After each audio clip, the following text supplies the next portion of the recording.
Hello class, we're group 3. My name is Race. My name is Ahmed.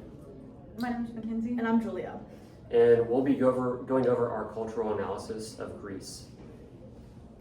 So our first slide covers social institutions and cultural norms. So first, Greek structures and dynamics. Greek family and traditions. The typical family cultural structure centers around a multi-generational nuclear unit, very close-knit, with household members averaging 2.3 to 2.5 members. Greece education is highly centralized and valued, with free compulsory schooling from ages 4 to 15 and near universal literacy rates of 99.3%. Greece is classified as a high-income economy with social structure composed of an upper class of business owners and a working class of laborers and service workers. Greece business culture is moderately formal, emphasizing conservative attire, punctuality, and indirect, with relationship-driven communication. Decision-making is hierarchical, and traditional gender roles influence their society. Slide 2.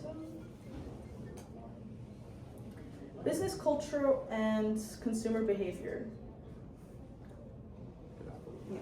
Workplace and business etiquettes is highly valued, as well as formality in business interactions. While it is moderately formal, professional attire tends to be conservative and polished. Communication styles are direct and personal. Greek communication style rely heavily on context, relationship building, and nonverbal cues. Personal rapport is important. Small talk and social interactions precede business discussions. Greek decision-making process are generally hierarchical, with final decisions made by top management or senior leaders. Thus, decisions may take time due to consensus seeking among seniors. The roles of gender and society in business. Expectations for male and female roles. Traditional gender roles still influence Greek society. Men are often expected to focus on career advancements, while women are expected to be responsible for family and domestic values. Female workforce participation and leadership trends are improving but remain below EU averages. Women are increasingly represented in education, healthcare, and service industries. Leadership roles for women are growing steadily. Corporate boards and executive positions are still predominantly male. All right, moving into Hofstede's cultural dimensions analysis. So there's 4 main things I want to go over, and it's from the left to the right here. In terms of cultural insights, we see high power distance in Greek society, so they respect authority and expertise. The next is individualism and philotimo, which is a word for their code or kind of honor system. And it's essentially dates back to ancient Greece in terms of doing the right thing, but they also have that balance with individualism. And then for the next pillar, it's high uncertainty avoidance. They really value, having credible information to make their decisions. And for the next pillar, it's moderate masculinity. So with Grecian skincare, we're able to market our product appropriately. And for the marketing takeaways here, for the high power distance, it's to establish credibility with our brand. So that being expert opinions from dermatologists, like expert recommended, dermatologist recommended. For the next, it's honest marketing. So making sure that our product states that it's results-based, and in terms of through testimonials or from research results and trials.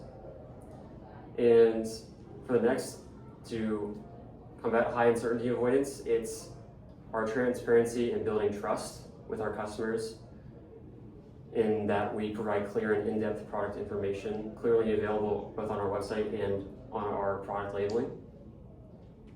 And also, with the mix of masculine and femininity in the society, we want to promote balance, and not only just the achievement, masculine achievement in terms of achieving results, and especially in skincare, achieving clear skin and healthy skin, but also quality of life, making sure that we're promoting our product to suit female needs. And also, in terms of balance, we want to promote longevity, and it's not a quick fix. In terms of the religion and aesthetics of Greek society, for religion, there's actually a cool statistic. It's 55% of Greeks say that religion has a daily impact in their lives, and 90 to 95% of Greeks are Christian, with them being 98% Greek Orthodox. So in terms of holidays and scheduling and all that stuff, it won't really make a difference in terms of our marketing. So going into aesthetics and design choice, Greece has ancient Greek roots, and that's very apparent in their architecture, as well as how their country looks. So with the Greek flag being white and blue, the blue representing the Mediterranean Sea, and then white representing their struggles.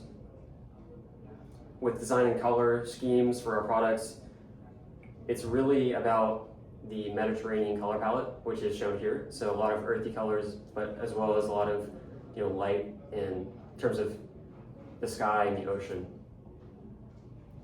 So with that being off-white and tan primarily being used on buildings, the walls of buildings, very popular colors, and ochre with the roofs of buildings and other things like that. In terms of our advertising style, I did my research. I searched a lot of commercials, Greek commercials, and what I found is that they primarily focus on humor as well as emotions and vibrant colors and relatedness, so that being with friends, family, and shareable experiences.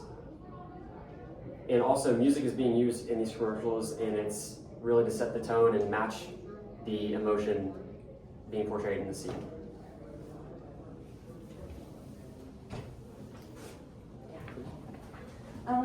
I'm going to be talking about the living conditions and consumer preferences for Greece. First is the dietary and nutritional habits. Greeks mostly have a plant-based diet, and that mostly consists of fruits, nuts, vegetables, legumes, cereal, and olive oil.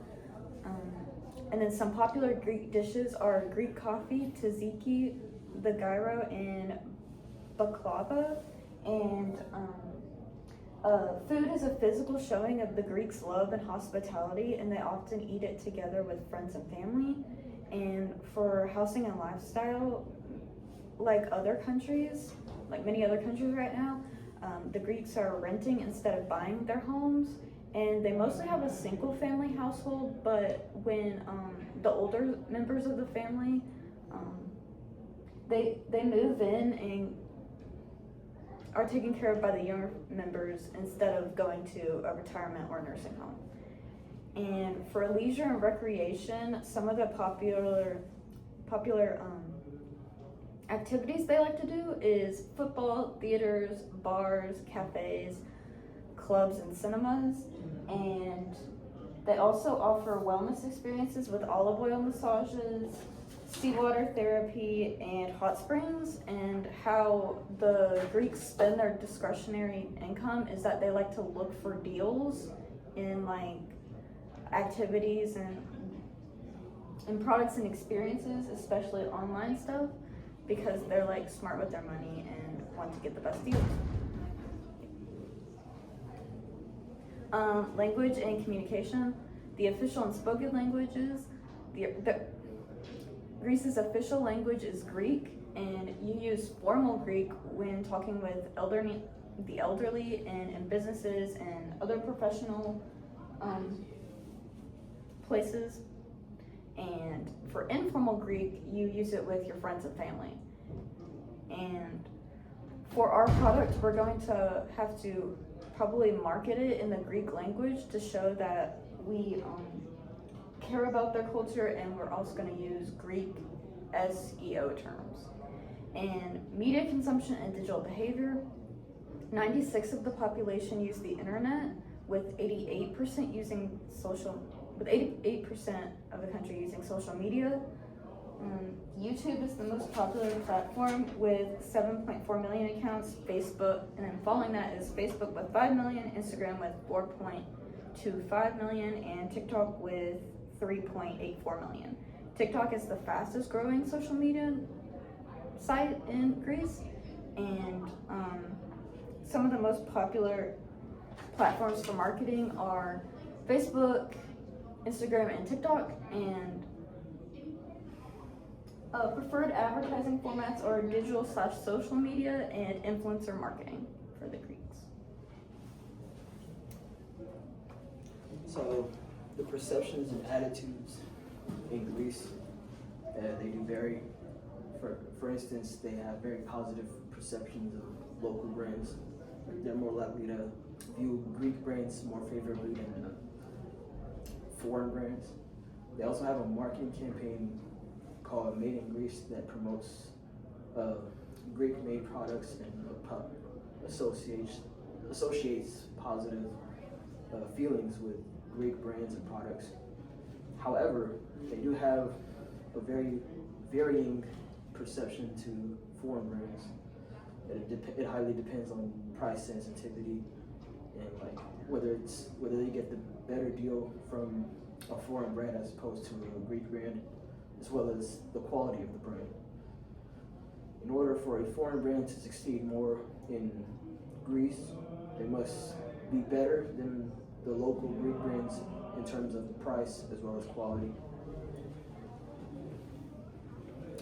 And media infrastructure, 87% of Greeks use the internet and 75% use social media on a regular basis.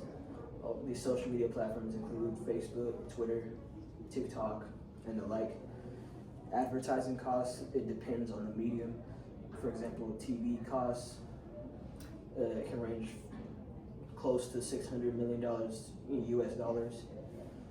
Radio costs, it depends on the radio station, but it usually starts at a few €100. Internet ads, they're usually based on how well the ad performs, but usually are 10 to 30 euro cents per view. And then lastly, billboards, they can range from either 500 to 5,000 euros depending on how much traffic it gets. And then lastly, the online retail market. E-commerce has been steadily growing in Greece in the past couple of years. It has generated over 36 billion euros in revenue in 2024, as well as 70% of Greeks reported that they made an online purchase in 2024.